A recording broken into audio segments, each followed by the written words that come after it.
সালামু আলাইকুম। 8ই August doctor Yunus বলছিলেন যে তার নিয়োগকর্তা হচ্ছে বৈষম্য বিরোধী ছাত্র আন্দোলনের যারা আছেন এই ছাত্ররা।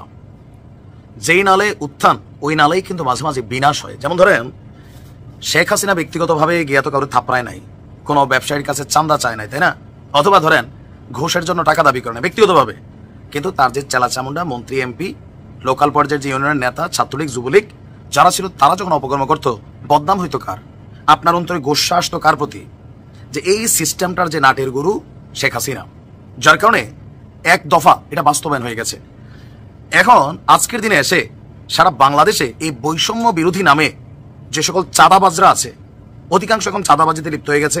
ভালোরাও আছে, ভালোরা আবার স্ট্যাটাস দেয় যে আমাদের নাম দিয়ে যদি কেউ ছিনতাই, লুটপাট, চাঁদাবাজি করে তাহলে এদেরকে আপনারা ধরাই দিবেন। কিন্তু আপনি দেখেন আজকে আমরা দেখছি যে নারায়ণগঞ্জের একটা ঘটনা, বৈষম্য বিরোধী ছাত্র আন্দোলনের জেলা কমিটির সংগঠক সহ দুজনকে আটক করেছে যৌথ বাহিনী। তাহলে কি নিয়া?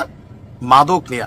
যে মাদকের থাবায় বাংলাদেশ শেষ, যে মাদকের থাবায় ছাত্রলীগ শেষ, যেই মাদকের থাবায় যুবলীগ শেষ, সেই মাদক ব্যবসাতেই এখন ছাত্রলীগ যুবলীগের যে খালি আসনটা, একদিকে ছাত্রদলের কিছু পোলাপেন টানতেছে যুবদলের, আরেকদিকে বৈষম্য বিরোধী যারা আছেন তারাও ভাগ বসাচ্ছেন।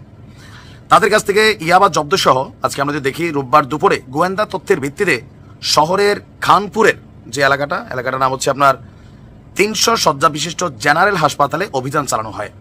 আটক দুজন হলেন বৈষম্য বিরোধী ছাত্র আন্দোলনের জেলা সংগঠক মোহাম্মদ জিদান এবং হাসপাতালের দালাল ইকবাল হোসেন।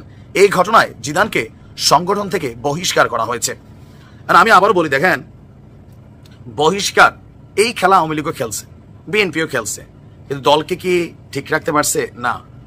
আপনার হাতে যখন ক্ষমতা আছে, আপনার উচিত আপনার দলের কেউ যদি কোনো অপকর্ম করে তার বিরুদ্ধে আইনগত ব্যবস্থা দলের পক্ষ থেকে নেন। এখন বৈষম্য বিরোধী আন্দোলনের একজন নেতা, সে একটা মামলা খেয়ে জেলে গেছে, তারপর তার যখন আদালতে জামিন শুনানি হবে, জজ সাহেবের মাথার উপর একটা প্রেশার থাকে, এরা বৈষম্য বিরোধী, এদের বস যিনি ইউনূস তিনি ক্ষমতায়। সো এখানে প্লাস মাইনাস আপনার কিছুটা তো ঝামেলা হয়ে গেল, তাই না?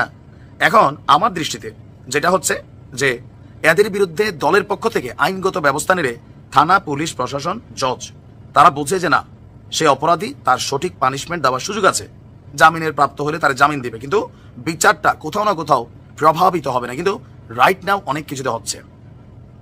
তো এই যে বিভিন্ন ধরনের অপকর্ম বৈষম্য বিরোধীরা বিভিন্ন জায়গায়, জাতীয় নাগরিক কমিটি, পার্টির অনেক নেতাকর্মীরা সারা বাংলাদেশে শুরু করছে, এই সকল কিছুর দায়ভার গিয়া পড়তেছে ডক্টর ইউনূসের উপর।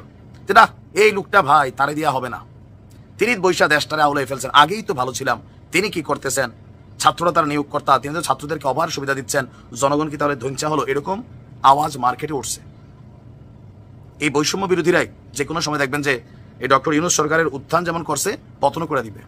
কারণ মানুষ বিরক্ত হচ্ছে তো, চান্দাবাজি টান্দাবাজি এগুলো মানুষ পছন্দ করছে না, অন্য দল করে মাইনা নেয়, কিন্তু যারাই আন্দোলনের মূল স্টেক হোল্ডার তারা করলে এটা মানুষ মানতে পারে যে তোমরা তো ভালো থাকুন।